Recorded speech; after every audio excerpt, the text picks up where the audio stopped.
right, good evening. How are you? All right, so I got to do some switching here on the presentation. And in my line of work, it's pretty important that you know how to push the button. So let's see how I do. All right, there we go. So far, so good. So you know, I'm going to get to my slides in a second, but I want to say first off, thank you to the community, thank you to the students, thank you to the families that came out tonight as part of the speaker series. And I hope that I can do these families proud on the front row. You know, I heard some of the story before coming here about what inspired this. And I have to tell you, I feel so honored to be a part of this launch, right? This launch of this series. And I can't tell you how important it is when you feel passionate about something and when someone has made an impact on your life to take that and put it into action. And so I have to applaud Q and all the families involved in this for saying, this is important. I want to share this. I want to share it with students. I want to share it with my community, and I'm going to make it happen. And so thank you. Thank you for doing that, and thank you for letting me be a part of it. You know, I was listening to the story about talking about looking at the moon, and I promise I will get to my charts, but when I was a young girl, grade school, I remember the Apollo missions and watching the landings on the moon. And I shared this with one of the classrooms today, but I remember going out at night and looking up at the moon in rural South Carolina where I could get just a beautiful view and just being so amazed and intrigued and curious. And I'll tell you what, I'm not that little girl anymore. A few years, not many, but a few years have passed. But just the other day, I pulled out of my driveway and I get out and the moon is it's so beautiful. And it's so big and it's so bright. And just like that little girl in first and second grade who watched those moon landings, I get out of my car and grab my phone and I'm trying to get a picture. And I took a photo, but it didn't do it justice. So I completely get the looking at the moon and looking with wonder and curiosity and questions and intrigue. And I hope that each of you, the next time you see a big, beautiful moon, that you think about exploration and that you think about our cruise and maybe a little bit about the discussion this evening. So I already got a really nice introduction, and I'm going to start things off by saying I am the Artemis launch director who has a hair that's bugging her. Okay, got it fixed. So I'm the Artemis launch director. So what is that? What is Artemis? Artemis is our country's return to the moon with international partners. And so we haven't been to the moon in 50 years. And so you might say, why are you going back? Well, we are going back because the moon is an incredible, incredible time capsule for our home planet and for our solar system. And there's so much that we can learn from the moon. Scientific discovery, technology advancement, you name it. I'll talk a little bit about that as we go through the presentation. I think that I have an absolutely incredible job because heard Courtney say the same thing. She gets to work with incredible people. Well, I get to work with incredible people as well. And it's all about teamwork in what I do. But how did I get here and what's it all about? So I'm going to show you a video that gives a little bit of insight into the job, perhaps. And then I'll talk about my personal path and how I got here. And it is a path. It is a journey. And then I'll share a little bit about our mission, our first test flight, Artemis 1. So with that. EGS, Chief Safety Officer. The EGS CSO verifies the SOS Orion and EGS CSOs have no constraints and are go for launch. Range weather. Weather has no constraints and weather is go for launch. And Mission Manager, Launch Director. Launch Director, Mission Manager on 232. The mission management team has been pulled. You have a go to proceed with terminal count and launch of Artemis 1. On behalf of all the men and women across our great nation who have worked to bring this hardware together to make this day possible, and for the Artemis generation, this is for you. At this time, I give you a go to resume count and launch Artemis 1. And here we go. T-minus 10, 9, 8, Sound suppression walk now 7, floating. 6, 5, 4-stage engine 3, 2, start. 1, and liftoff. We rise together back to the moon and beyond.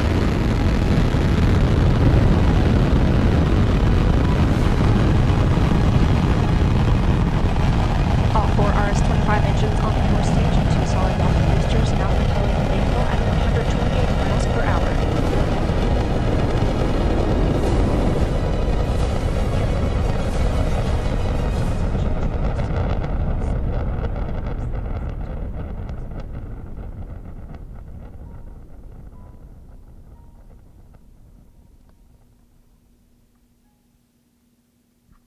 So I never get tired of seeing that liftoff, I have to tell you.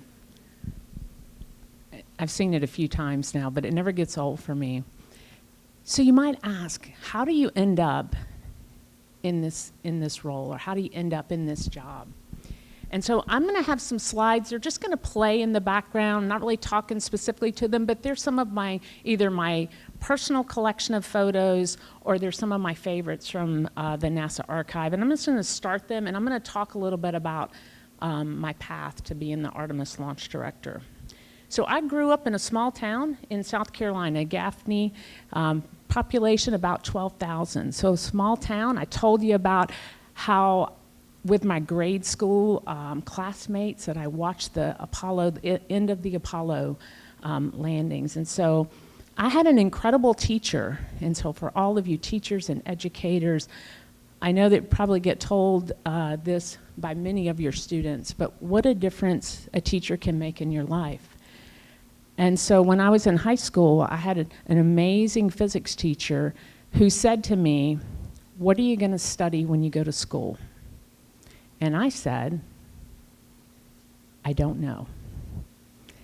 And he said, "Have you ever thought about engineering?" And I was like, what would I do with an engineering degree? What could I do? And you know what he said? He said, "What couldn't you do?" And I looked at him and I thought, that's not super helpful, right? Because I'm looking for an answer that is, what can I do with that degree? But you know what? He was absolutely 100% correct. What couldn't you do? And what he really meant was, this forms a foundation that you can build on. And you can build on it in any way that you choose. And so I went to Clemson University. I wrote down computer engineering when I went in, and that's the major that I stayed with the entire time I was there. And so in my senior year, I had an opportunity, and you saw some of the space shuttle pictures going behind me. In my senior year of college, I had an opportunity to interview for a job, and it was with an aerospace company that worked, it worked at NASA, but at the time that I signed up, I wasn't really sure which of their locations that it was at, and they worked on the payloads that flew on board the space shuttle. And so I went to that interview, and I thought I did pretty good, and they called me back for a second interview, and I went to Kennedy Space Center, and I wanted to test software. That was what I wanted to do. That was the job I had interviewed for. And during that visit, we walked through the firing room. And the firing room is the room right here behind me that you see me and my assistant launch director there on Artemis 1 launch night. It's where you launch the space shuttle from. It's where you test the space shuttle, and where we launch Artemis from, Artemis 1. We walked in that room. They were getting Space Shuttle Discovery ready to go fly after the Challenger accident. They let me put on a headset, and I listened to the teams working. Now, I will tell you, I didn't know exactly what they were talking about. At NASA, we do call signs, and you have acronyms, and so I'm listening to this. But the thing that I knew was during that tour, the engineer that was giving me the tour said, here is where we sit on launch day in this firing room. And this is the seat that if you get this job and you get certified, you will have an opportunity to sit here. And I said, please don't let me mess this up. I want to be part of this team. And I knew in that moment, so all those years before when I wasn't quite sure, in that moment, I knew. I want this job. I want to be at Kennedy Space Center. I want to be a part of a launch team. And I'm going to work my way into this room if I get this job. And I did. About a year and a half later, I got to sit in that seat that he pointed to. I loved working in payloads that flew on the shuttle because everyone was different. I got to work on the Hubble Space Telescope. I got to work on the missions the servicing missions that came after. I got to work on International Space Station assembly elements as we checked them out on the ground, installed them in the space shuttle, checked them out for deployment into space. And I thought I had the greatest job in the whole world because every mission was different. And I couldn't imagine having a different one. And then lo and behold, somewhere after 10, 15 years of doing that and kind of advancing through my curriculum as my certifications and my learning, I had an opportunity to move and become a NASA test director. And a NASA test director is the voice in the countdown you hear quite a bit that is executing the countdown on behalf of the launch director. And so I went into that job and did that till the end of the program. I was able to be certified as a certified launch NASA test director. There weren't a lot of women in the office, and there was only ever one that was certified for launch over the 30-year program. And so I say that not to say, wow, look at this thing that I did, but I say that for all of you that are in the audience, if you're wondering, can I do this thing, whatever that thing is for you, I want to be the one standing on this stage to tell you, yes, you can. Yes, you can. So I did that for a while, loved the job, thought it was the greatest job in the whole world. Space shuttle program came to an end, went and took some management jobs, did a bunch of other things. They were all great, gave me tools to go put in my tool bag. And then there was talk of this big rocket. This big rocket that was going to take us back to the moon, that was going to bring a whole new capability to exploration. And they needed a little help planning a launch countdown. And I said, I'm willing to help. And so that kind of led me to this job as the launch director. So it is, sometimes I get asked, like, what does that path look like? And I would tell you that there is no straight line path. It's about that experience. It's about the experiences and the things that you put into your tool bag. But that's enough about me. Let's talk about Artemis. And let's specifically right now, we'll talk about Artemis 1. So this is a picture after we rolled out to the pad. Just to give you some scale on this, the rocket stands 323 feet tall. It sits on a launcher deck. You can see it there. It's called a mobile launcher. It's 50 feet off the ground. So you're talking about a vehicle that from the ground up is about 400 feet up in the air. So it's an impressive vehicle. World's most powerful rocket.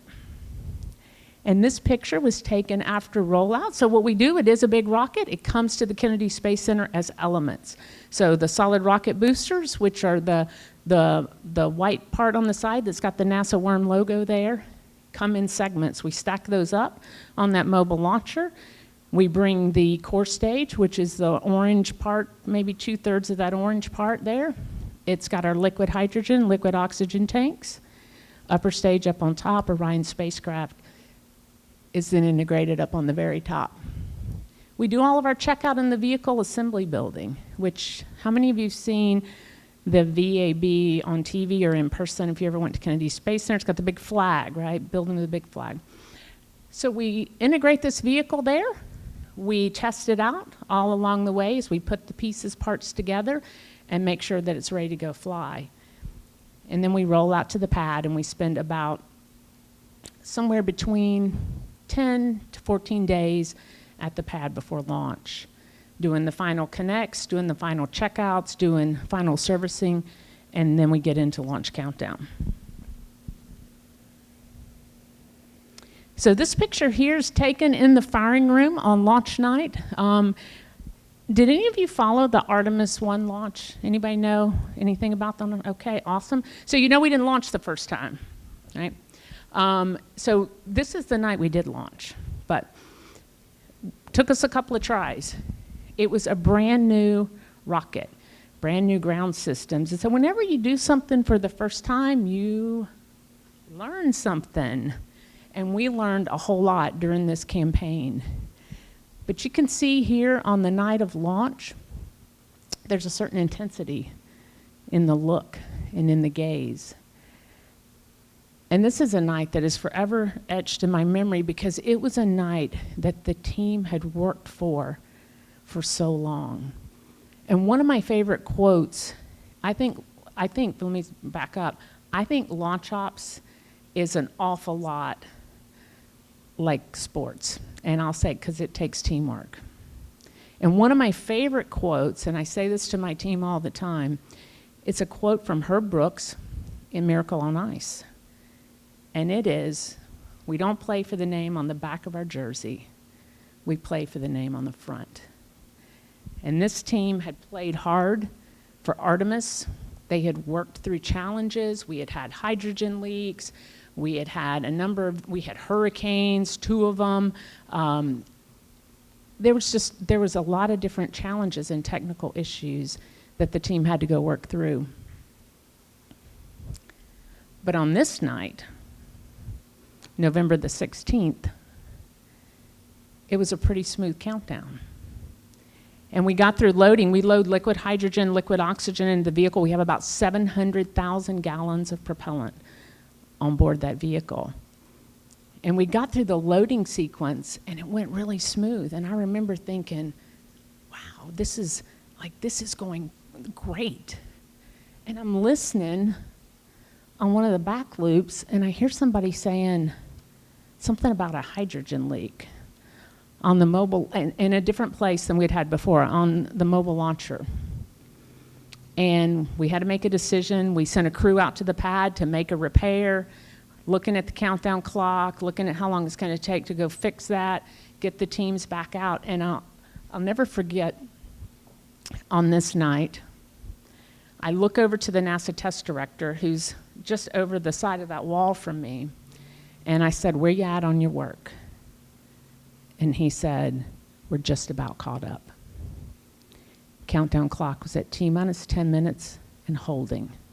It's our final hold point in launch countdown. And so we finished up our work that night. We had launch window remaining because you only have a certain period of time that you can go launch. And so you're looking at how much window do I have, and you're looking at the work you have to get done. And there was a step, I've gotten the step many, many times in the sims, but never on real launch day. And the step goes something like this: launch director, entity, our launch team is ready to proceed. We are working no constraints.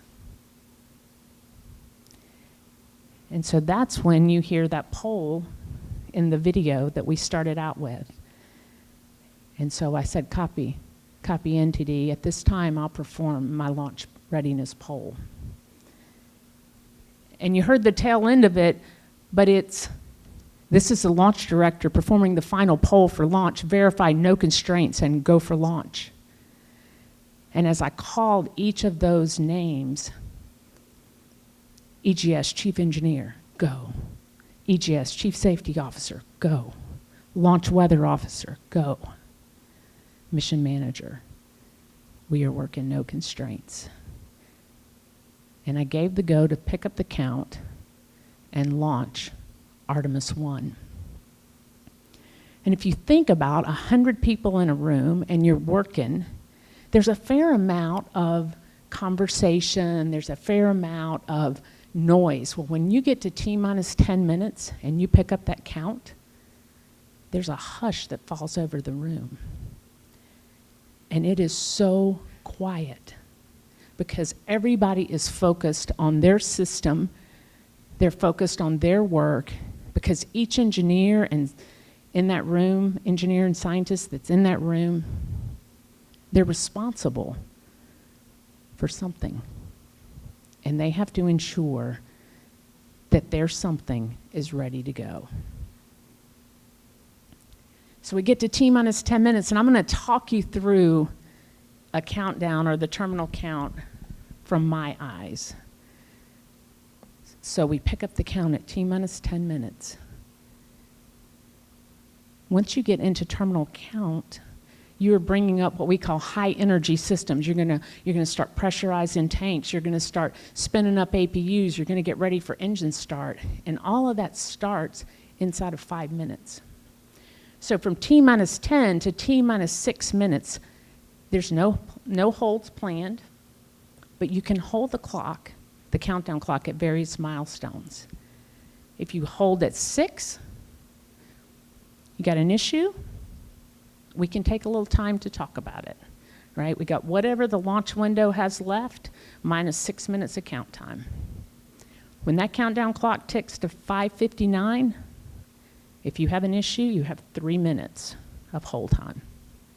So if something comes up, we either got to resolve it in 3 minutes, or we got to recycle and see if we have enough window to try again, or we're done for the day.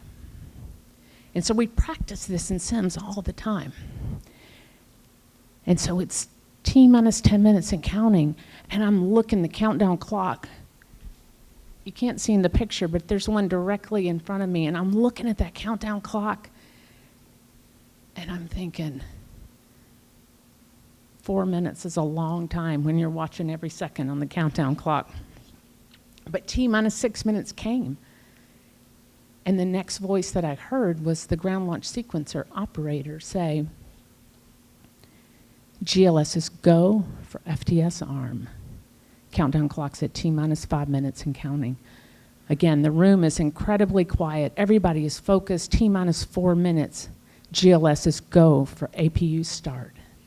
The APUs start spinning up. You're watching your data, and you think this vehicle is coming alive on the pad. We terminate propellants, we terminate locks, we terminate LH2, we begin pressing the flight tanks, we transition power from the ground to the flight elements. Countdown clock's at 1 minute, 30 seconds. And I remember that evening, I'm holding a set of papers in my lap where we have these cutouts where if you were to stop the clock, you can't pick it back up for a short period of time because you have this little slices of the launch window where you can't launch. And so I've got these, and every time we tick through a milestone, I'm kind of turning that page, and we get to 1 minute, 30 seconds, and after that we have no hold time remaining. And I remember putting that up on the desk and saying to my assistant launch director, I'm not going to need these tonight. T-minus 33 seconds, we do a handover from the ground launch sequencer to the ALS, which is the autonomous launch sequencer, which is the software running on board the rocket. It is monitoring for any out-of-limits condition. The team's monitoring for any out-of-limits condition. The ground launch sequencer is doing the same thing. We're all poised and focused on that data. T-minus 33 seconds. And then the next voice I hear is GLS is go for core stage engine start. At 6 seconds, those RS-25 engines begin their stagger start, and you see them start on the pad in 5, 4, 3, 2, 1. Booster ignition and liftoff of Artemis 1. And that milestone that we had been working for as a team for so long, that mission was underway. And it was quite a mission. It was quite a mission. So at launch, we actually do a handoff between myself and the flight director at Johnson Space Center. And so this picture is taken during the mission. It is one of my favorite photos because I look at that photo and I see the Orion spacecraft that has flown around the moon. And you see the moon between the spacecraft and our home planet. And what I think about is, what will that look like to our crew on Artemis 2 when they see it, when it's not a camera taking the picture, which it is an absolutely beautiful picture, but what will it look like through their eyes? And then I can't help but think, especially as I look at all of the young people in the audience, I think, what will it be? There's Moon, there's Mars, but what's next? The Artemis generation will decide that, and they will take us there. You will take us there. And I can't wait to see what that is that stands between our astronauts, our crews, our spacecraft, and our home planet. After 25 and a half days, our mission landed just off the coast of San Diego. And at EGS, Exploration Ground Systems, with which I am a part of, we get to do the bookends of the mission. So we do the launch piece, and then we do the recovery. And I was lucky enough, I got to go out to San Diego for some of the recovery ops, and it was really a thrill to watch that recovery team as, you know, at their phase of the mission, and to see the spacecraft that had flown around the moon once they recovered it. It was very fulfilling for me. So as I said in the beginning, in the opening, I probably should have waited for this chart, but when you're talking about the moon, I couldn't help myself. But Artemis is named for the twin sister of Apollo, and we are going back to the moon, this time in a different way, with different technology, and this time to stay so that we can learn how to live off of our home planet, and that we can use what we learn to journey to other destinations.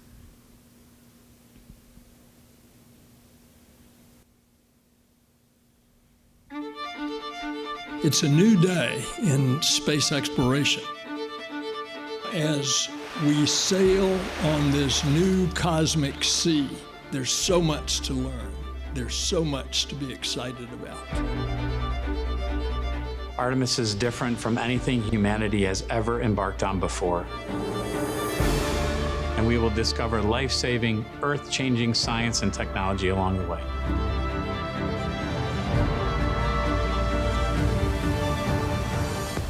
We're delving deep into what science can be achieved by humans working together with robotic capabilities and future infrastructure to support a long-term human presence at the moon. The Artemis generation stands ready to return humanity to the moon, and then to take us further than ever before to Mars. Onward and upward.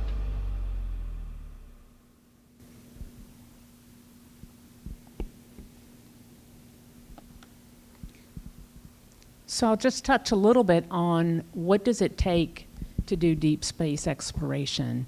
So I tend to work on I'm looking at this on the left side of the chart, on the rocket and on the ground systems. But as you can see, it's not just about a big rocket or a spacecraft or the ground systems, but it takes communication systems, it takes habitats, it takes elements of the gateway. There is a whole architecture that it takes to explore deep space. And so when I was asked earlier today, well, is it just for engineers? And the answer is no, it is not just for engineers. There's a whole lot of engineers that work at NASA. But I can guarantee you, if you name a field, that field is represented at NASA, because it takes journalism majors, communication majors, accountants, business majors, engineers, STEM fields. I mean, you name it. I'm just naming a few, but they're all part of the team at NASA. And as you can see here, it's not just one, it's just not one element. And that's what I love about working at NASA, because sometimes I'll run into someone and we'll be talking about, hey, you know, this is the cool thing that I do, and you may even be like, I didn't even realize that, or I didn't realize we were involved in that. And there are so many different aspects of what we do. And this is our suite of missions. So Artemis 1 is behind us. It is done. It was highly successful. We met all of our test objectives, and now we're preparing for crew on Artemis 2. So we'll fly crew around the moon. We don't land on the moon. We put boots back on the moon for Artemis 3. And then with Artemis 4, we began to add elements to the gateway and establish a gateway capability for exploration on the lunar surface. And then, of course, in some of the missions that are to follow, you have to have ways to get around the moons. You have to have mobility systems, and so we have some of those elements represented in this graphic. But what I would like to leave you with is that it is a set of missions, not a single mission, but a set of missions that each build on the previous to accomplish something incredible. And this is our progress toward Artemis 2. I'm pretty squarely focused on Artemis 2 right now. We have all of the hardware at Kennedy Space Center, so that's a great thing. I love seeing the flight hardware. We've started our simulations in the firing room. Our landing and recovery teams have started their demonstrations and their testing. You can see the core stage as it rolled into the vehicle assembly building. And then there's some pictures of our ground systems that we've added for the crewed flight. So progress is well underway.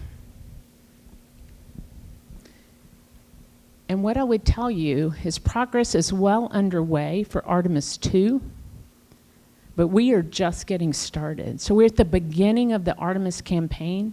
You heard our administrator, Bill Nelson's voice in that video when he said we're just getting started, and there's so much to come, and that is absolutely true. So we're returning to the moon. We're going to learn from that. We're going to take those lessons, and we're going to leverage that forward as we prepare to go to Mars.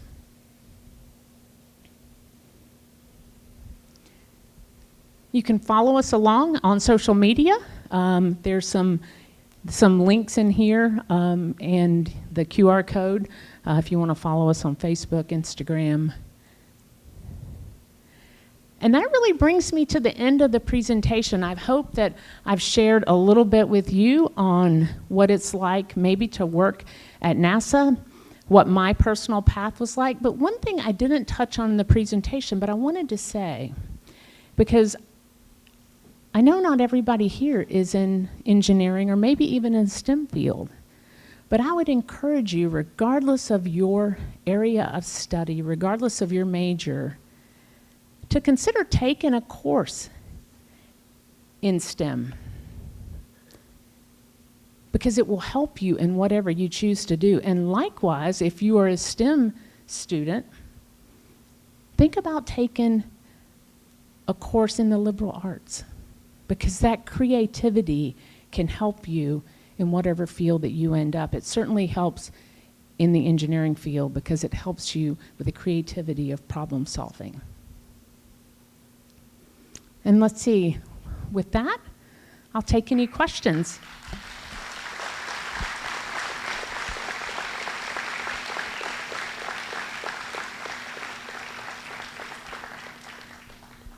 So we just prepared a couple questions ahead of time, and so we just got a couple to ask you, and then hopefully you can give us some cool feedback. So you had mentioned that sometimes natural disasters such as hurricanes can affect your operations or launch programs. So can you talk a little bit about what safety measures you take to make sure your equipment is protected? Absolutely. And it's especially, well, hurricanes are always concerning. two factors that really play into it is, one, what's the storm intensity going to be? Where is it intended to make landfall? And what is its projected path? What are the impacts? And so we begin tracking the weather and tracking hurricanes probably a week plus ahead of a storm, when it's just a little old low out in the Atlantic or maybe out in the Gulf. And so we'll look at the weather. We do it every single day. And if we have a vehicle at the pad, it's really important because you don't have the same protections if you were in the vehicle assembly building or inside. And so we have to make decisions about, do we roll back from the pad or do we stay at the pad?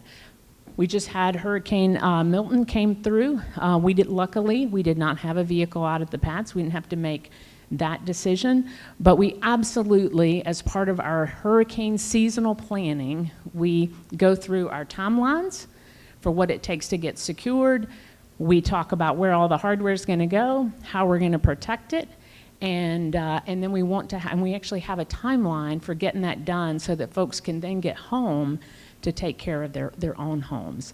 So it is a very well-planned process. Perfect, thank you. And unfortunately, we get to practice it quite a bit. Yeah. Next, we just wanted to touch on a little bit about how obviously in space exploration, like you said, it's not a lot of women, and also in other STEM fields or really any other fields where maybe it's a male-dominated area. What advice would you have for women or anyone aspiring to come into these fields? So the first thing I would say is, you can do it. Let me be the one to say, you can do whatever you set your mind to. You got to be willing to work for it. Might not be easy, but you can absolutely do it. And don't let anyone tell you you can't. That would be my biggest piece of advice. So with your role at NASA as the launch director, that's a job that comes with a lot of heavy decisions. What was the hardest decision you had to make, and what were the factors that led up to that? So we were just talking about hurricanes, and I think for Artemis 1, the hardest decision, or one of the hardest decisions that I was faced with, and luckily for me, it was part of a recommendation. You know, there's a group of leaders that are making this ultimate decision. But we had Hurricane Ian. We were at the pad, so let me lay the framework, right? We've worked through some challenges. We're ready for our launch attempt. We're at the pad, and there's a hurricane that is looking like our low that's looking to form into a hurricane, and it's going to be in the Gulf. And that was Hurricane Ian. It ended up being a Cat 4 storm, significant hurricane, and we had to make a decision to roll back. And we were just days from launch, and so we had to make that decision. So that was tough because the team's ready to go, the hardware's ready to go, you've gone through testing, you've gone through a tanking test. You know, it's like you're moving toward that big milestone, and then, you know, it doesn't happen, or it looks like the weather's going to impact it. And so we ended up having to roll back. We did some work in the vehicle assembly building. We rolled back out to the pad. Again, go through our testing again, and we're ready for launch. We're days away from launch. And there's a little old low in the Atlantic, not expected to turn into anything. We're monitoring it. And it just doesn't go away. And it turned out to be Hurricane Nicole. It was a Cat 1 storm, ultimately, when it hit. It was expected to be maybe at most like a tropical storm. And so we made a decision to stay at the pad. And that was probably one of the toughest. I mean, we had the data, right? You go with, you know, you follow the data. The data does not lie. And so we looked at the storm, we looked at the max winds that we were expecting. We're getting reports from the National Hurricane Center.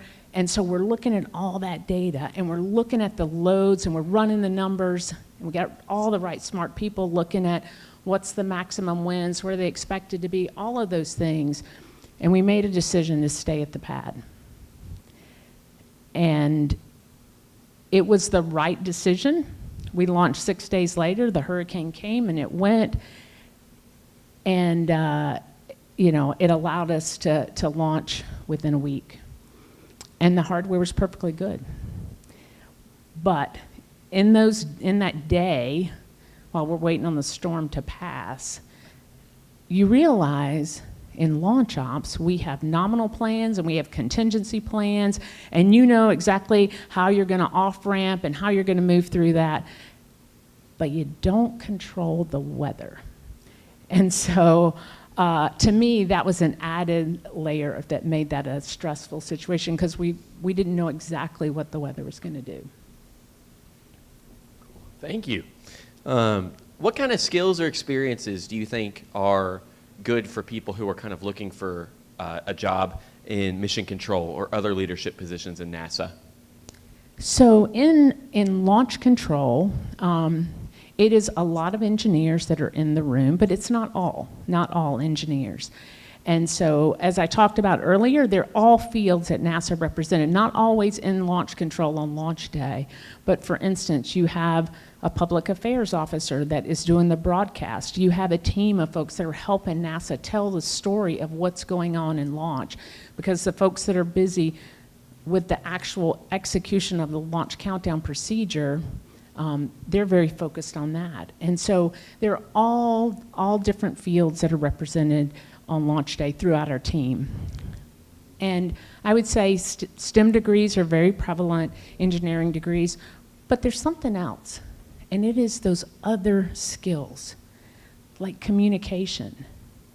You know, I talked about you have 3 minutes to describe a problem, describe it, can we fix it, and to talk through that. And you can be the smartest person in the world and absolutely have this in your head how to go do it.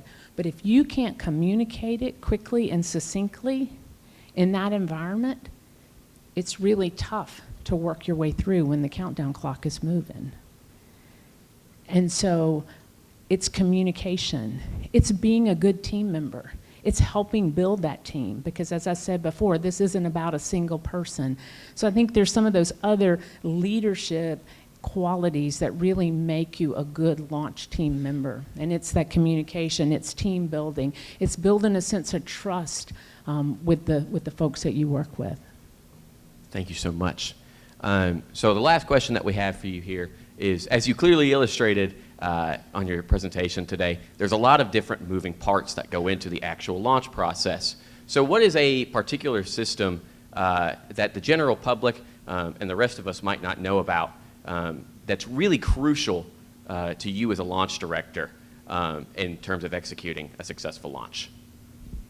So one of the systems that is really crucial is the ground launch sequencer.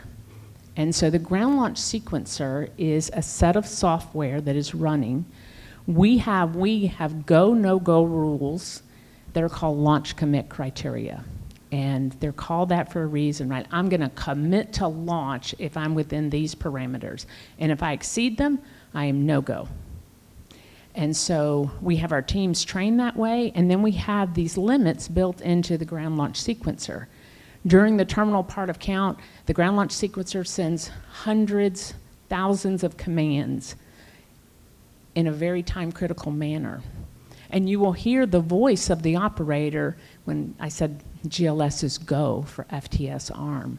There's certain milestones that you will hear the voice, but not many folks know about the software and the work that goes into it. And it is a very exact and precise set of software. It is tested, highly tested, and it actually is what controls the countdown clock. So sometimes I'm asked, do you have a button, right? Do you hit a button? Well, I have a button, but not an actual launch button. I have a method to stop the clock, but the ground launch sequencer actually runs the set of actions and the countdown clock. Well, thank you very much. Let's give one more round of applause.